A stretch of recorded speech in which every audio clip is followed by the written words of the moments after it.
Well, tá fáilte roimh go léir the Boston College. My name is Seamus Connolly, and I'm the son of an artist in residence here and the chair in Irish music, which I'm very, very proud of. This is a very special evening for us. There are two very distinguished gentlemen amongst us tonight, two friends of mine for a long time, and people that, two persons that I have great admiration for. And the more I know each one of them, the more I come to love them and know how I love you too, Joe. It's a love fest. He's thrown me a kiss. The subject of our lecture tonight is the maestro himself, as I call him, Mr. Joe Derrane. But I'll leave that to our guest, Mr. Earl Professor Hitchner, who is now who had come from Marist College and the University of Lehman College in New York yesterday to be with us today. Long drive. He had a little bit of a mishap on the way. His clutch broke out, but he made it, and we're delighted. Those who might not have heard of Mr. Hitchner, and I don't believe there's anybody here in this room that wouldn't have heard of Mr. Hitchner. He's called arguably the preeminent Celtic critic in this country, and that was a quote from the Boston Globe on October the 1st, 2004. And the Dean of American Irish Music Writers by Dirty Linen, which of course is a magazine that is a folk magazine that I subscribe to and I get every quarter. That he was described by Dirty Linen as the Dean of Irish Music Writers in June-July issue of 2002. Earl Hitchner is the Ceol, or if you like, music columnist for the Irish Echo newspaper and a contributing music writer for the Wall Street Journal. He wrote 6 entries for the Companion to Irish Traditional Music, which is a very comprehensive scholarly reference source published by Cork University Press in Ireland and New York University Press, USA. He wrote this in the spring of 1999. He wrote liner notes for more than 60 albums. I think he might be dating himself when he says albums. I think we have some students here who call themselves who call them CDs. I still call them records. Imagine writing over 60 liner notes. That's just amazing. You know, I know sometimes when I'm asked to write something for a CD, I panic. But this man can do it just off the top of his head. You know, I refer to Mr. Hitchner as a walking encyclopedia, you know, and it's quite true. As I said, the more I get to know him, the more I'm amazed by the knowledge that he has. You know, he wrote liner notes for the Celtic album, the RCA Victor BMG record for the Boston Pops. I mean, that's amazing. A record that was nominated for the Grammy Award as the best classical crossover release in 1999. He's a member of the advisory board of the City University of New York Institute for Irish American Studies, and Earl has spoken on Irish music at several colleges and universities, and he has won several awards for his newspaper, magazine, and radio broadcast work. He currently teaches at the Marist College and the City University of New York's Lehman College. He is no stranger here to Boston College. He's been here as a special guest on numerous occasions during our Gaelic Roots summer school. And I am thrilled that Earl Hitchner is with us tonight. He's a very special friend, a man that, as I said, the more I get to know about him, the more I know where he's coming from. I learn so much from his writing. I'm amazed with what he does. It gives me great pleasure to introduce to you a dear friend of mine all the way from New York and Connecticut, if you like, Mr. Earl Professor Hitchner.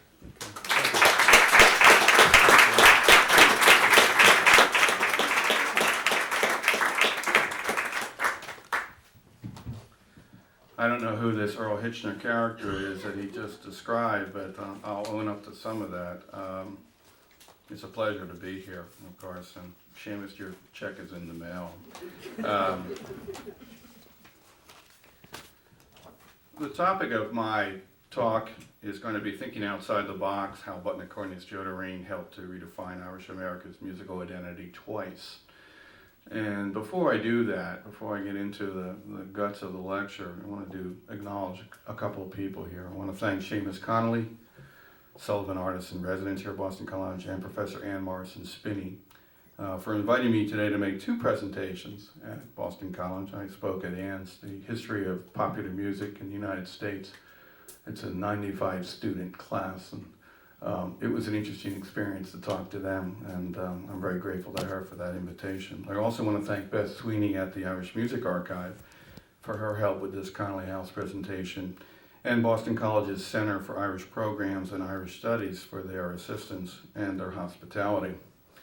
I also want to acknowledge right off the bat that you know that Joe Derrane is here, the gentleman sitting there at the very end of the couch, and I'm delighted and honored and privileged to have him present, but I'm also want to acknowledge his family that's here.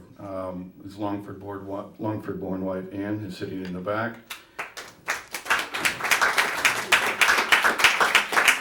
And their son, Joe Jr., and his wife, Cindy, sitting next to them. And then we have Joe and Ann's daughter, Sheila, with her husband, Bob, sitting closer to the front. So all of them are welcome.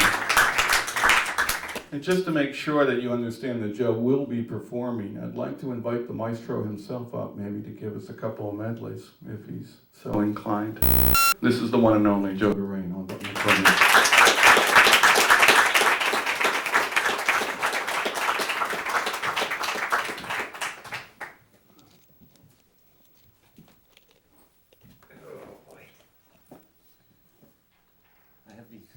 Face cloths, and sometimes you get a little warm, a little sweaty. I go through face cloths, I'm always going home without them. Nan says to me, what do you do with them? Alright, let me shift this just a tad here. There, we don't need much of this anyway. I'll probably forget that one too. We can get this up. That's all right, Joe. I have it.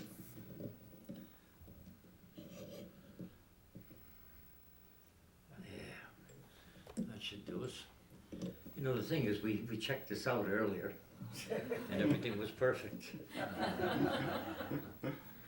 Oh, I don't know. Somebody moved the chair. Did you move the chair? No? No.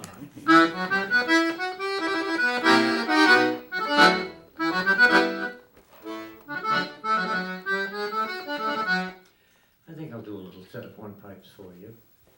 I'm very partial to hornpipes, more so than any of the other categories of tunes. I love reels, I love jigs, but I'm just crazy about hornpipes. And since I'm not really bound by any program or anything, and it's my little solo spot here, so I'm going to do what I want. So I'll do a set of hornpipes for you. The first one is it's a lovely tune that's relatively recent with me. It's a tune called The Mathematician, which is actually a fiddle tune written by the great J. Scott Skinner. And the second tune is called, oh God, The Eclipse. And I first heard this tune around 1957 in Dorchester at the home of Tom Sr., a great old box player. And he had a guest at his home one day, and Tom called me up, I'll never forget it, it was a Sunday. And he said, what are you doing? I said, nothing. He said, well, come on down, there's somebody here I want you to meet. And I'm saying to myself, oh, who is it? And it was none other than the legendary Sean McGuire, a great fiddle player from the north of Ireland. And I heard this tune then. Sean McGuire played it for me, and I asked him several times. We spent about 3 or 4 hours there, and I was working that evening, so I had to leave, but he was very gracious. He played it for me. I kind of pestered him a bit, I guess, but he said, boy, you really like that? I said, yeah, well, I'm trying to get it up here, you know. So I had to leave, and he played it for me 3 or 4 times, and then, you know, he kept repeating it. It was wonderful, so, but I ran home, and I'm pretty handy with the pencil and paper, so I jotted out the the basic line of the thing. And I put it away so I wouldn't lose it. And that was 1957, and it was only about 4 or 5 years ago that I found it again. It was stuck to the back of something else. I had a big box of loose sheets of music. Anyway, it's a beautiful thing, and so I like to do those. I'll put this out of the way.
short medley of reels for you now. And I've resurrected a couple of old timers here. The Slate Roof, and one of my own compositions that I don't have a name for yet. And the last one will probably be Toss the Feathers. The names are amazing. toss the feathers, and you just say, well, what did the composer, what was he looking at, what was he doing? Toss the feathers, what is that all about? It's amazing. And I used to think one time that there was a great connection between, or great meaning to the names of some of these tunes. And I came to find out in later years that no, somebody would write a tune and they'd be walking down the street or listening to the radio or something. He said, oh, that'd be a good name for that tune. And there was no emotional content between the name and the tune. So it often makes me wonder, like, why would you write a tune called The Dogs Among the Bushes? Very popular reel. I mean, you got to say, well, what was going on? What were the dogs doing? Or why would you want to write a tune commemorating the dogs among the bushes? And it took a long time to realize that there is no really, it's just an identification.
Thank you.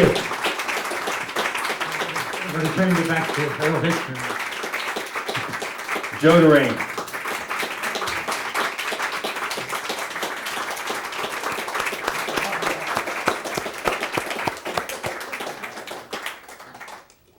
What's the difference between an accordion and an onion? No one cries when you cut into an accordion. What's the difference between an accordion and a trampoline? You're supposed to take your shoes off before jumping on a trampoline. What's the definition of a true Irish gentleman? Someone who can play the accordion but doesn't. Jokes about the accordion have probably persisted since its European emergence as an instrument in 1829. Nancy Gross, an ethnomusicologist who earned her doctorate from the University of Michigan and is now working at the Smithsonian Institution, described the accordion as, quote, probably one of the most frequently disparaged instruments on earth, belittled by classical, popular, folk, and jazz musicians alike, end of quote. Cartoonists have also taken pot shots at the accordion. Gary Larson, creator of the Far Side cartoon series, crystallized the derision held for accordions in a famous two-panel cartoon showing in the top panel an angel saying to a newly arrived soul, "Welcome to heaven, here's your harp." The bottom panel showed a devil saying to a newly arrived soul, "Welcome to hell, here's your accordion." In the picture of Dorian Gray, Dublin-born Oscar Wilde wrote, quote, "There is no such thing as a moral or an immoral book. Books are well written or badly written. That is all." The same is true of accordions. In a musicological sense, they are neither moral nor immoral, neither good nor bad, just well played or poorly played. It is true that there has been a superabundance of bad players of the accordion, but that was largely due to the surge in post-war popularity of the instrument, then relatively inexpensive to purchase and perceived as a mini band unto itself, able to generate melody and rhythm or bass simultaneously. The accordion became linked to kitsch during the 1950s and 1960s with the network TV rise of the Lawrence Welk Show, featuring both Welk and Myron Florin on accordions, and Dick Contino, who had a popular hit on the accordion with Lady of Spain. This surge eventually turned to scourge in the ears of many. Admittedly, I gave you a very brief, and some might say skewed, synopsis of the accordion in American popular culture, which eventually re-embraced the instrument through the ascension of Cajun, Zydeco, and Astor Piazzolla-influenced tango music. Regarding Irish traditional music recorded in the United States from the late 19th century through the mid-20th century, by far the greatest influence came from Irish immigrant virtuosos. The first genuine recording of Irish traditional music in the United States was a wax cylinder cut in New York City by an immigrant uilleann piper, James C. McCullough, for the Edison Company in 1899. Galway-born uilleann piper Patsy Toohey, who came to the United States in 1868, began releasing Edison wax cylinders of his music in 1901. Leitrim flutist John McKenna, Galway button accordionist Peter James Conlon, and Sligo fiddlers Michael Coleman, James Morrison, and Paddy Killoran all arrived and recorded afterward in the United States. Each exerted a huge influence on how Irish traditional music was played in America. In fact, the only button accordionist born in the United States during the 19th century who had any appreciable influence later as a player of Irish traditional music was John J. Kimmel. He was born the year after the end of the U.S. Civil War in Brooklyn, and he died in 1942. His more than 150 recordings between 1903 and 1929 included many superbly played Irish traditional dance tunes. In 1920, Along Broadway magazine stated this, quote, "Mr. Kimmel has put the accordion in the class of real musical instruments," unquote. The accordion had no longer become infidel, the accordion had actually become on the level of a legitimate instrument, according to Along Broadway magazine in 1920, almost a century after the instrument had been invented. But John J. Kimmel, who was nicknamed the Irish Dutchman, had no Irish blood in him. He was a first-generation German-American, and his lack of Irish lineage to some extent marginalized him within the diasporic Irish community in the United States. After World War II, it would take a teenage Joe Derrane, a button accordionist born in South Boston, of a father from Inishmore in the Aran Islands and a mother from the Four Roads area of Roscommon to help shatter the assumption of musical hegemony and preemptive authenticity tied to Irishness of birthplace. Born on March 16, 1930, Joe Derrane made this phrase of qualified praise, pretty good for a Yank, seem absurd when he recorded and released no fewer than 16 78 RPM solo recordings, beginning as a 17-year-old senior at Mission High School in Roxbury, Massachusetts. Joe, actually, a little bit earlier today, I talked to a security guard in the museum here, and he got out of Mission High School in 1953. You know what his name is? Derrane, which is interesting. And he knew the Dudley Square scene very, very well. So I told him to talk to you eventually. Go over and check out the Islamic art, and you'll see the security guard in the corner. Talk to him. Later on, he issued other recordings with his former button accordion teacher and mentor, Kinsale Cork's Jerry O'Brien, and with the Irish All-Stars and the All-Star Cayley Band, both featuring Joe's late younger brother, George, on banjo. Through these assorted recordings, all made within a 5-year period from 1947 to 1952, an Irish-American accordionist finally punctured the long-held supposition that Yanks at best were competent clones or acolytes of their presumed musical superiors who had immigrated from Ireland. No one had ever heard button accordion music like Joe Derrane's before. You saw that firsthand and heard that firsthand a little bit earlier. His right-hand melody playing was full of crystalline runs, crisp, fleet, fluid, even cascading triplets, and other highly imaginative ornamentation, all grounded in harmonic depth and complemented by deftly executed rhythmic variations, subtle droning, occasional chord inversions, and sometimes sly, counter-melodic left-hand playing. Look at him, he's turning bright red now. He says, who is he talking about? An accordion star of the first stripe had finally emerged from Irish America's own traditional music community, and Irish musicians on both sides of the Atlantic Ocean took notice. From 1947 to 1952, a credible argument could be made that Joe Derrane was the most technically accomplished button accordion player of Irish music, not only in America, but also in Ireland. As a youngster, Joe Derrane listened closely to the recordings made by John J. Kimmel, slowing them down on his parents' hand-cranked Victrola so that he could isolate Kimmel's ornaments better. Kimmel's style clearly left an impression on Joe, who recorded the track John Kimmel's Favorites, Accordion Fantasy, based on Kimmel's 1907 track entitled Medley of Straight Jigs, which included an arpeggiated quote of the melody to Stephen Foster's 1851 song, Old Folks at Home, Way Down Upon the Swanee River. I'm going to now play that track for you. And listen closely to how well Joe matches Kimmel's sense of whimsy and adds his own.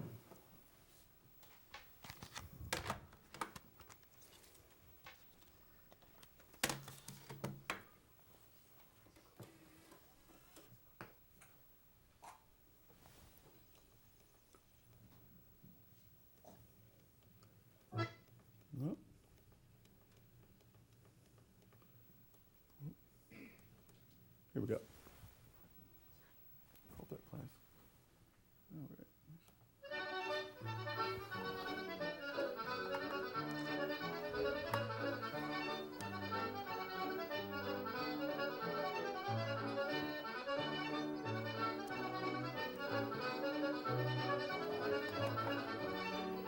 right. Not bad for a kid.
You'll never listen to Swanee River again quite the same way.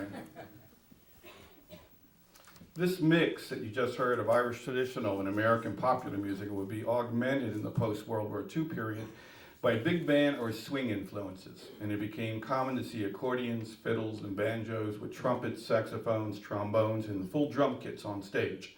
Within Roxbury's thriving Dudley Street dance halls, especially the Hibernian, Intercolonial, Rose Croy, Winslow, and the Dudley Street Opera House, audiences enjoyed ceilidh dancing, curry polkas, and flings, as well as waltzes, tangos, rumbas, and foxtrots. In her book, See You at the Hall, Boston's Golden Era of Irish Music and Dance, author Susan Gadudas Lindsay observed that, quote, the mix of music spoke to the mixed crowds of new Irish immigrants and to first and second generation Irish Americans, unquote. The scene was growing and changing, and Joe Derrane was in the thick of it. This is what he told me about that time and place in a lengthy interview I conducted with him in the spring of 1994. Quote, every Thursday night was what they called Maid's Night Out at two ballrooms in Roxbury, Hibernian Hall and Intercolonial Hall. Back in those days, an awful lot of young Irish women were doing domestic work, and you get about 600 people on a Thursday night at Intercolonial, where I often played. On Saturday nights, 5 ballrooms were going at once: Intercolonial, Hibernian, Winslow, Rose Croy, and the Dudley Street Opera House. All were within 2 blocks of each other, and they were all jammed to the rafters. Some Saturday nights, the Intercolonial had 1,500 people dancing in 3 different ballrooms on different floors. Most of the work I did in the Intercolonial was with Johnny Powell's Irish Dance Band. We could have from 8 to 12 pieces up on stage, but usually trumpet, 3 saxophones, piano, drums, banjo, and 2 or 3 button accordions, all D/C sharp. It was 90% Irish music that we played at the time. This was the late 1940s and early 1950s in what was the old Boston Irish format. You do sets in 3s, say 3 medleys of waltzes, 3 medleys of Highland flings, in which we stuck the stack of barley, 3 polkas, and then back to the waltzes. It was all ballroom dancing, all couples, but sometime during the night you'd also do the Siege of Venice. The whole band played this, even the saxophonists. We'd play only one long set of contemporary American music, maybe 20 to 25 minutes, and that was it, unquote. I'll now show you a 6-minute clip, video clip from a 1994 film documentary produced by fiddler Frank Farrell that is entitled As Played by Joe Derrane and was broadcast on some PBS TV stations in the Northeast. This clip illustrates the scene back then and Joe Derrane's role in it, and why he eventually made the transition into commercial and then non-Irish music for the next 4 decades. So watch your monitor.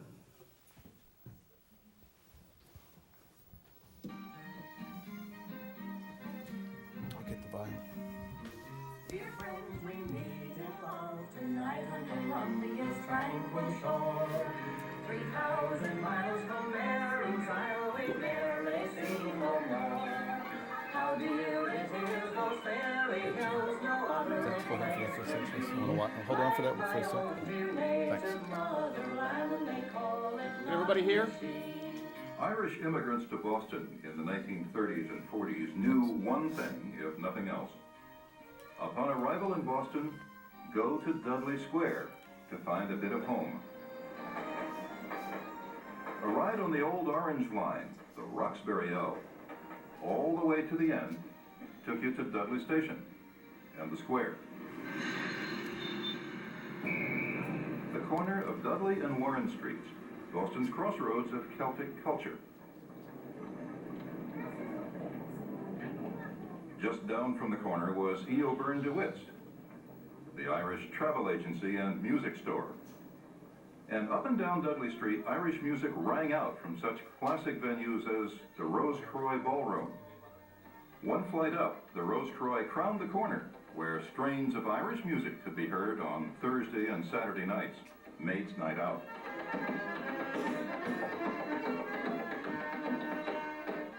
If it was music, dancing, and a familiar face or two that you wanted, Dudley Street was definitely the place to go. I am the daughter, the mother, and I am the daughter in the middle, yeah. Later on the end.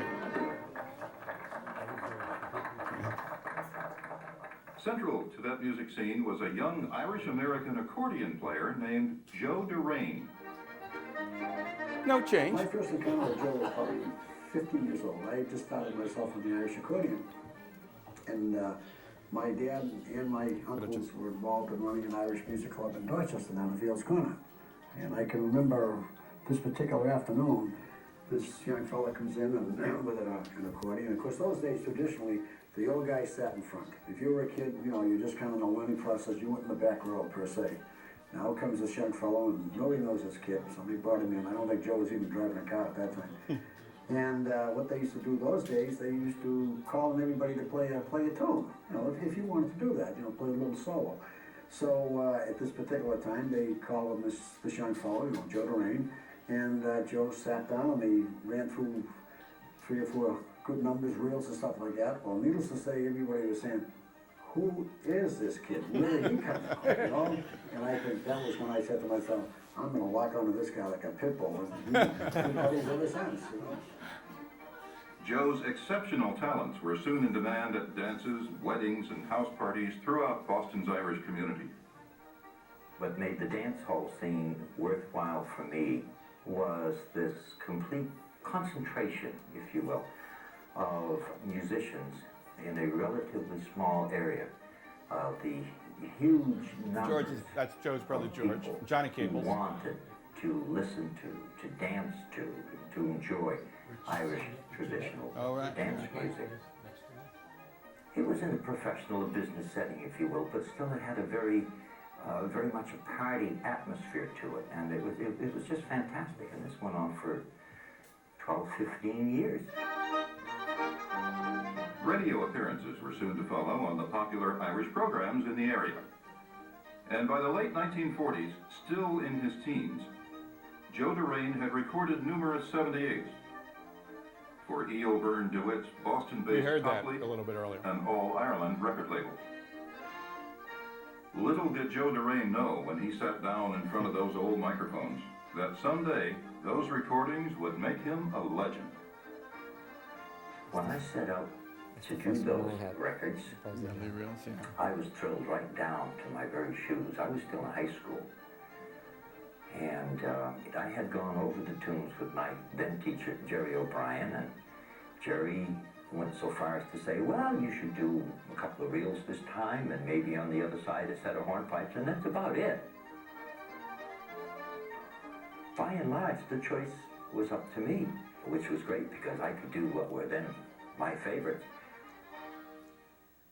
I just went into the studio and just set out to make the cleanest, best performance that I could give, with the feeling underlying that I'll do the best I can, and I can't do any more than that.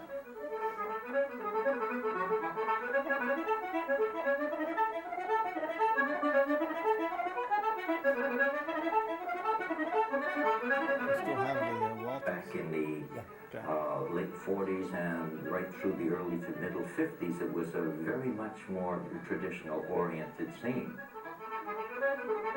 Around 1957, 58, 56, right in that era, the music scene in Boston changed dramatically. It had been dwindling bit by bit, but that's when it really became very noticeable.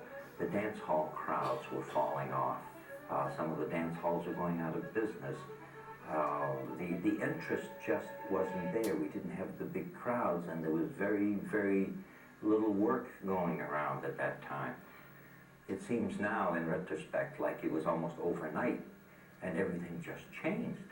And all of a sudden, there just wasn't a venue for traditional music anymore. And from there, Joe went to commercial music, and there was never a question about why he wasn't playing Irish music anymore. He was playing music, and he never stopped playing music. You know, I always remember the commercial music that he played. And as I got older, you know, I used to go and watch him play, and I thought it was great, you know. And as my brother got older, they had a band together. That's Nightlight with Joe they always Jr. had a lot back of there fun. in the van with his And son. from 1960 until the end of 1993, I didn't have button accordion in my hands for all practical purposes. But for a period of time, of course, Joe made the transition from the Irish accordion to the piano accordion for obvious reasons, because the Irish culture kind of faded away, and so you get into the next plateau, and that's what he was doing. Jackie was always at me saying, Joe, you should be playing the button box. You should be playing. I said, Jack, I don't even have one. And to get a real good button box today, you're talking some pretty serious money.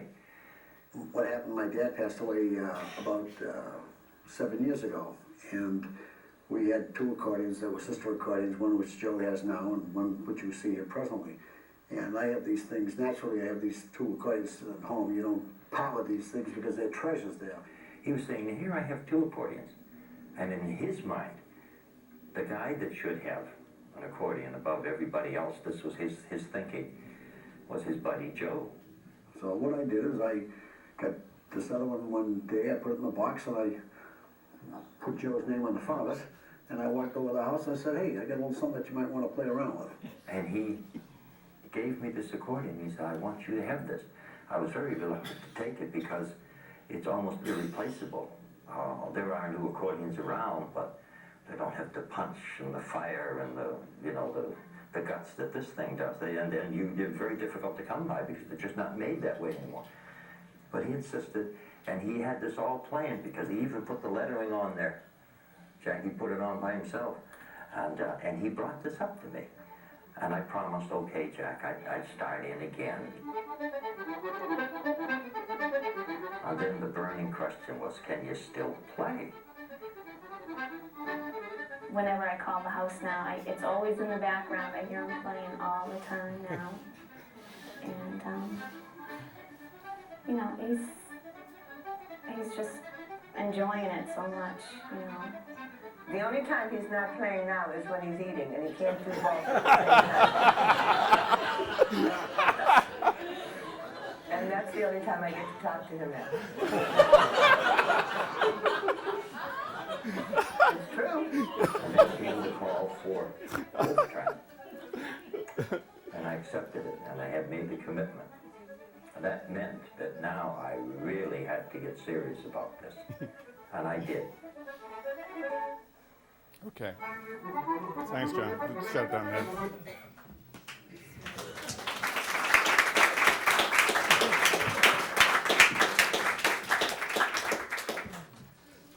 I had to play that as long as I did because it's just priceless. Ann's comment at the end is, you can't play and eat at the same time. My guess is he tried a few times, judging by the egg salad that was on the keyboard of the Walters at that time. It was wonderful. In her essay, Irish America, 1940 to 2000, historian Linda Dowling Almeida pointed out that between 1941 and 1961, 68,000 Irish immigrants entered the United States, seeking jobs, especially in the post-war economic boom. A new, arguably more assimilative wave of Irish immigrants started to gravitate toward overtly commercial music, entailing American pop, show tune, show band, and even country genres interlaced with Irish music. Some new immigrants dismissed Irish traditional music as an outdated trend or denigrated it as bog music. And it also was snubbed by many upwardly mobile and more affluent middle-class Irish Americans. Button accordionist Joe Derrane called the latter the two-toilet Irish, referring to their suburban homes with upstairs and downstairs bathrooms. In the late 1950s, when Roxbury's Dudley Street Irish music scene began to wane because of the Irish American exodus to the suburbs and exurbs, and because of altering musical tastes, Joe Derrane, as he indicated, refused to follow many of his colleagues into Boston's smoky pubs and back rooms of tap rooms. Instead, he switched to the piano accordion, considered less infradig than the button accordion, and for half a year he studied harmonics and arranging at the Schillinger House, which later became the Berklee College of Music. Joe Derrane started playing non-Irish music in earnest to keep supplementing the income from his day jobs of quality control inspection, budget forecasting, inventory control, workers' compensation, and similar office or clerical work for such employers as Polaroid, A&P, Stop and Shop, and the Massachusetts Bay Transit Authority, from which he retired in 1988. This is what he said to me. Irish music was and is my first love, but the work that was out there at the time was going to a piano accordionist, and I wanted to continue working as a musician, unquote. His last stint as a commercial musician was playing synthesizer in Nightlife, a 5-piece band featuring his son Joe Jr., who's sitting in the back there, on electric bass and vocals. They played rock, top 40, Motown, and some big band music in various Boston area clubs. Nightlife ended in 1989, and between 1989 and 1994, Joe Derrane, who had left such an indelible mark on Irish America's musical identity from the late 1940s to the late 1950s, did virtually no music in that period, none in public.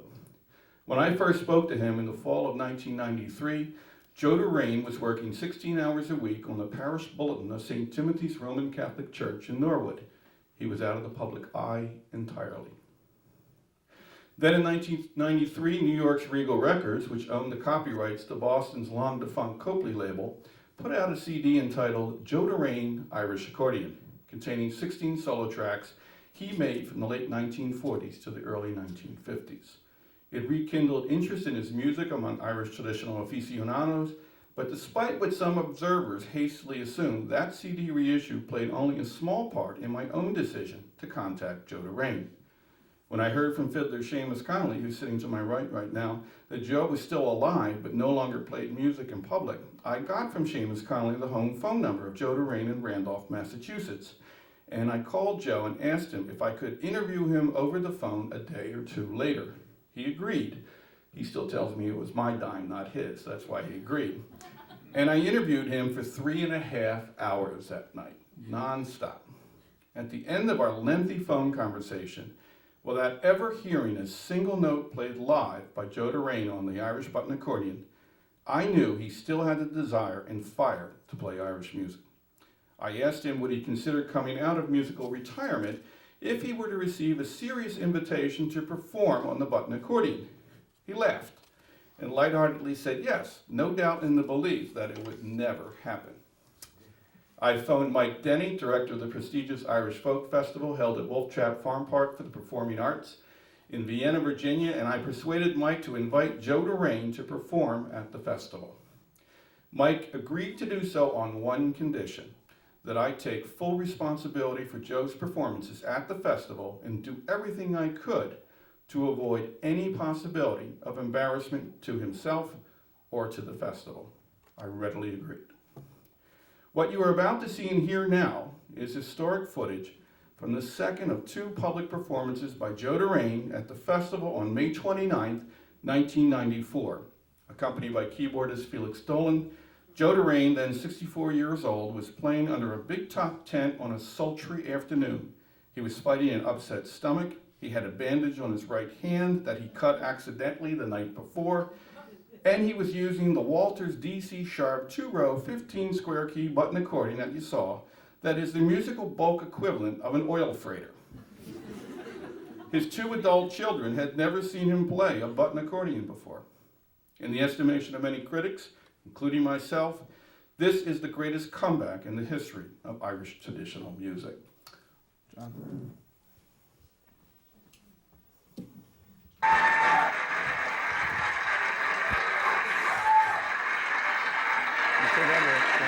You turn down the lights? Okay. Remember this guy? Huh? You Remember want to this make guy? a music board? Thank you very much. We're going to do a set of reels for you now. Turn it down a little bit. I've got a list here if I can read it. Shearing the sheep and the musical phrases.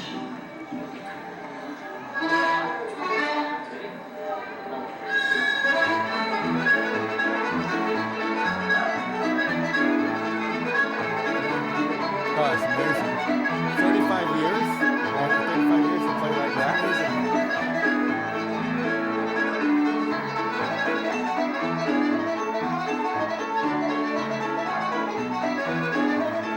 You were practicing. Come on, you sound like that.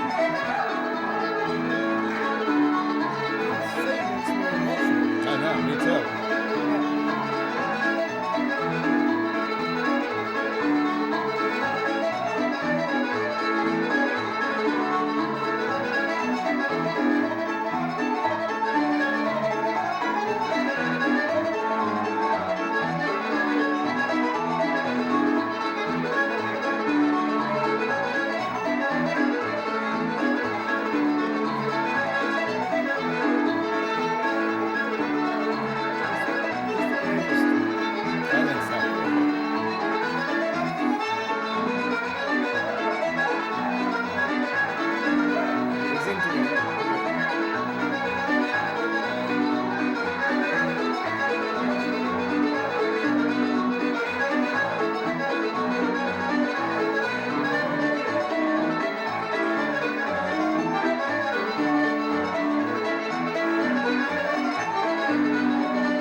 Look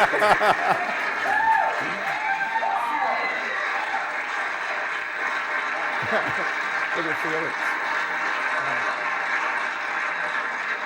I think Nancy will give me for a couple of minutes. We're going to change the pace, ladies and gentlemen. Not for you, for me. We're going to slow it down a little bit. These are two very beautiful hornpipes. One is called the Southern Shores. The other one is called the Showman's Fancy. They happen to be two particular favorites of mine who would like them.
now.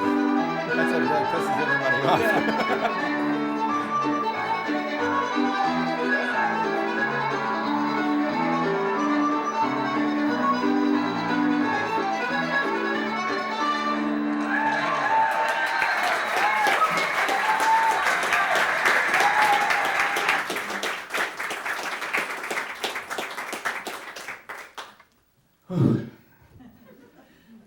It's not like riding a bicycle after 35 years to do that. Anyway, after that festival appearance, Joe Derrane began his new career as a public performer, resolutely reshaping Irish America's musical identity yet again, twice. From Pat Garvey and Baltimore-based button accordionist Billy McComiskey, Joe received a near replica of the black Baldoni button accordion he played during the late 1940s and early 1950s. With it, he quickly reestablished himself as a premier Irish-style button accordionist who was very much in demand all over again. As this film footage of a March 15, 1995 WCVB-TV Channel 5 News Center feature on him shows. Thank you, Dick. All right, coming up next, Luck of the Irish for a local musician. Also on St. Patrick's Day, is there a bigger room to play than the White House? Dixie Wiley has the story when New England's News Center 5 continues. It's Billy McComiskey there.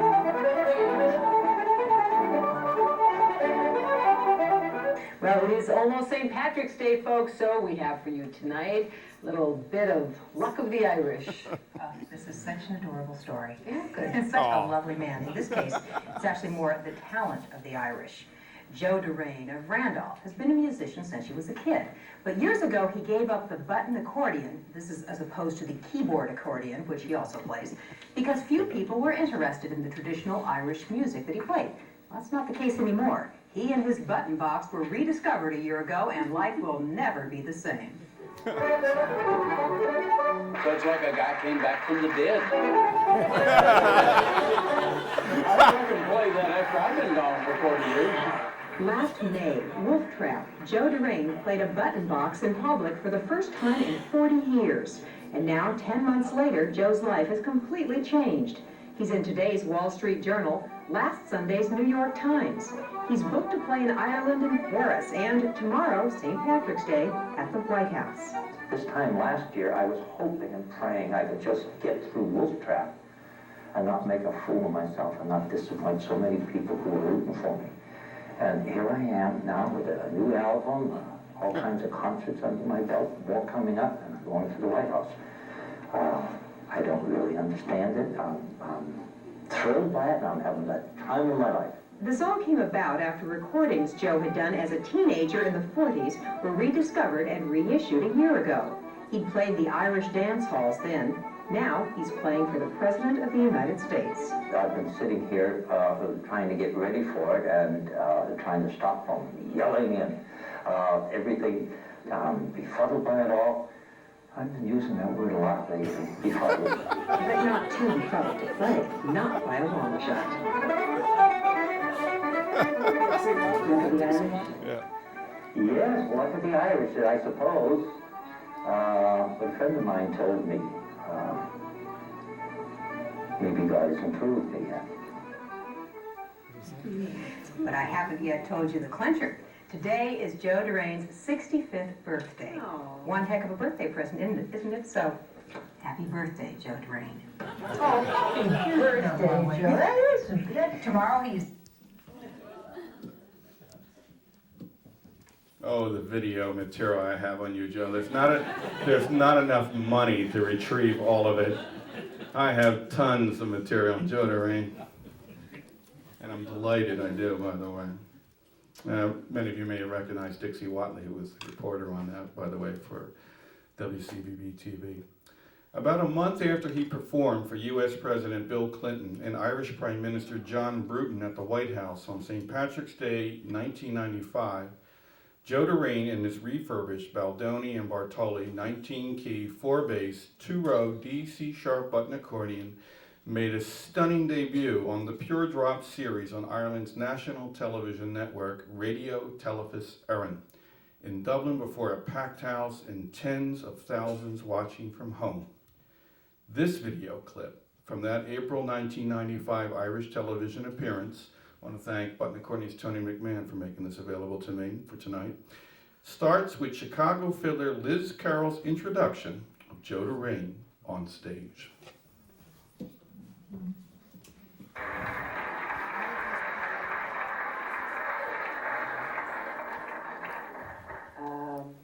I can remember a long time ago in Chicago, a friend of mine, Marty Fahey, searching through some old 78s that his mom had, and there were these great records of this fellow on the label, Joe Derrane, and we copied them onto our cassette tapes and all. And, and in fact, I went to a lot of basements where people had these old 78s, and we thought, who is this dead fella that used to play really well?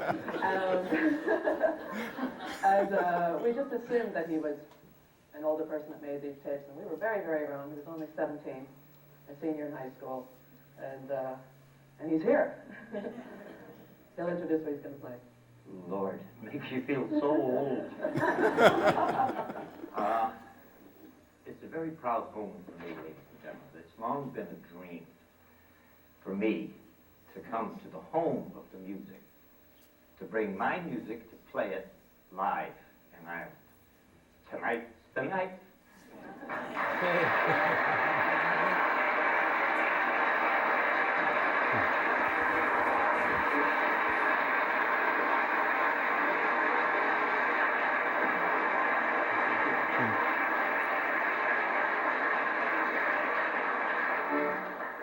We're going to do a medley of jigs for you. Knock Nagal and Contentment is Well.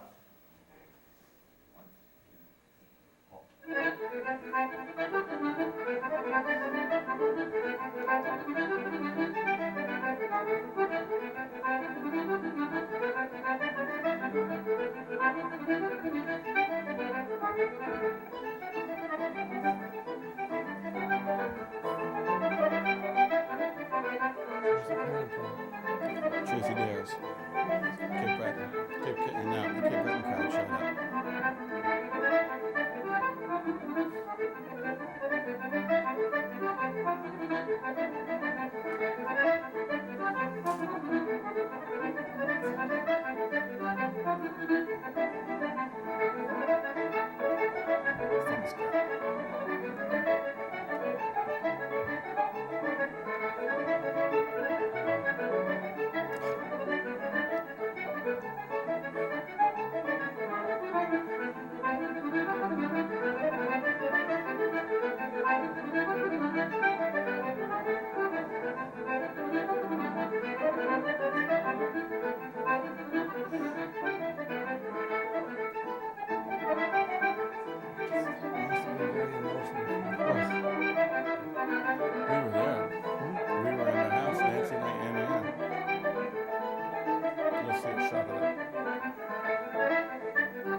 That's Ann Derrane there. That's my wife in the crowd.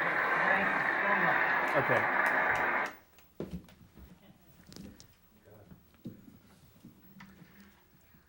So much incriminating evidence, I suppose.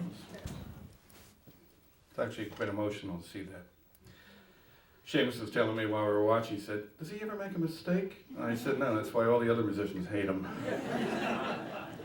It's like what B.B. King once said, if I make a mistake once, it's a mistake. If I make it twice, it's genius. Since 1995, Joe Derrane has headlined at several huge festivals in Ireland and Canada, toured Europe to great acclaim, done concerts in California, Alaska, Milwaukee, New York, Connecticut, and Washington, D.C., and guested with the Chieftains at Boston Symphony Hall. He has been profiled in the New York Times, Boston Globe, Dublin's Irish Times, the Cork Examiner, and I wrote about him for the Wall Street Journal. Joe Derrane also recorded 6 full albums, constituting more music than he ever recorded during the 1940s and 1950s. And his musical influence today runs wider and deeper than ever, inspiring young Irish-style accordionists to try to emulate those infernal triplets of his. In his book, Deep Community, folklorist and Boston Globe writer Scott Alaric sums up Joe Derrane's return to the button accordion this way: an Irish music legend is reborn. In their book, The Rough Guide to Irish Music, Jeff Wallace and Sue Wilson write that Derrane has recently, quote, achieved heights few other performers would dare to attempt. In the book, Folk, the Essential Album Guide, writer Tony Sisselberger concludes that, quote, for anyone interested in Irish music, Joe Derrane is a must-hear. Other Irish button accordionists have been equally effusive in lauding Joe Derrane's return. Paul Brock, who, by the way, his new album called Humdinger has John Kimmel's Accordion Fantasy on there, which essentially he got for Kimmel, but there's no question he was influenced by Joe. To show you that extent of that influence. Other Irish button accordionists, like Paul Brock calls Joe Derrane's comeback, he sums it up in one word: monumental. Mayor Shin O'Connor from County Galway actually wrote a tune called Shop Street in honor of the comeback of Joe, whom O'Connor met in Galway City.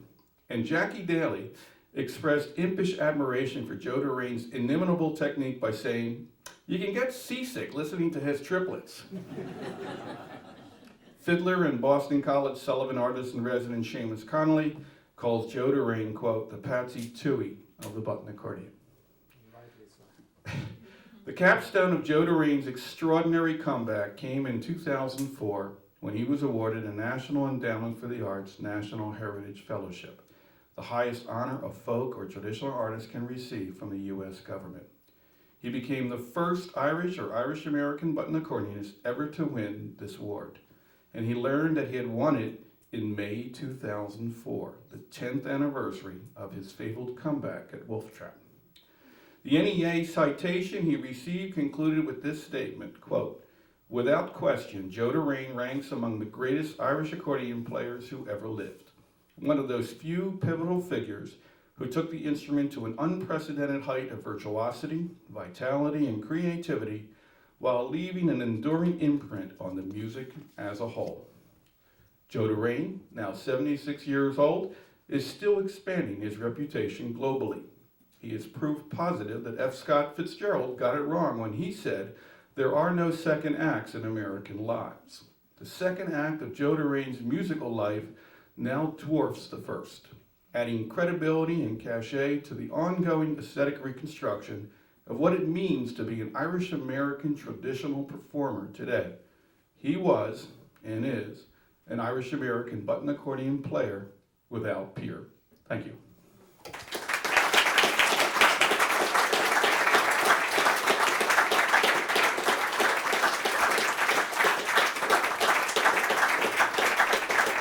Take a bow, Joe. Stand up. Joe Derrane.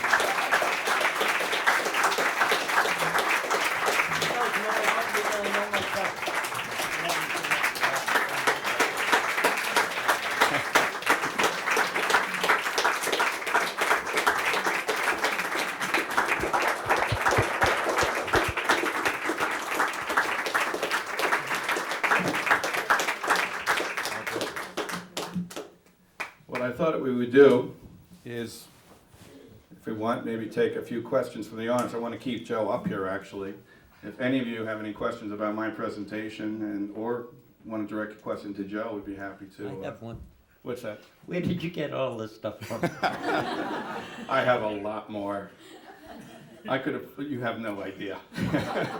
The FBI has asked me for material on you at this point. You don't want to know, Joe.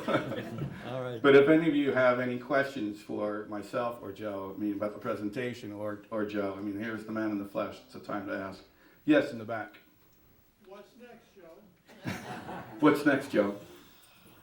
Good night's sleep. God, I don't know. My music direction, my approach to the music has taken a kind of a real sharp change in the last few years. And the music is there, the Irish traditional music. It's been there for so long.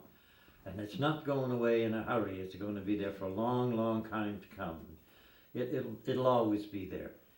But very early in the presentation, Earl was mentioning all the jokes about the accordion and the put down of the accordion. And that's the thing that for all accordion players, regardless of the format that they use, it rankles. It really does.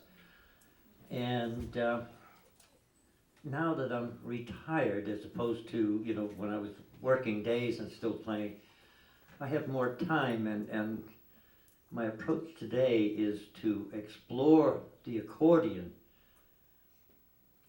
see what I can do with it. What can I make it do? What's in there that I don't know? And the stuff that you can get out of these little button accordions is amazing. It's been like almost an epiphany for me in what I can make this little instrument do. And I'm attempting now to write for the accordion, write for this particular format. That's a DC sharp. And for those of you who are accordion players, well, you probably know what that is. For the rest of you, you say, it's a particular format. They all look alike, a BC, C sharp D, D C sharp, or a D G, and whatever. They all look alike, but they're all fingered differently. And the D C sharp was a system that I played back in the 40s. Everybody did in the States. There were no such things as a BC back then. When I came back to playing, I tried the BC for about a couple of hours. And I said, no, this is not for me. The fingering is a little bit too convoluted. It has some very strong advantages, don't get me wrong, and there's some marvelous music that's been done on BC and will continue to be done. It actually comes down to a choice of what do you want to play, how do you want to play it, and what's the best format to help you do that. And for me, that's the DC sharp. So I've been working on that premise. And I've written quite a few things that are exploring not just the single note, but chord structures, the availability of it. I've designed a new bass system, and I'm just going to continue on with that, continue writing and playing whenever I get the chance. Does that answer your question? Good. I should say, too, that two comments that occurred to me. One was when Joe was at Wolf Trap, Terry Winch, who plays the accordion in the Washington, D.C. band called Celtic Thunder. I should set that up a little bit. Every musician who was not otherwise gigging anywhere that day was ringing the perimeter of the tent. It was chock-a-block. It was electric. That video, it does some justice, but it's a scene I've never seen before. I mean, it makes Bob Dylan's, change over to electric at Newport look like, subway station busking.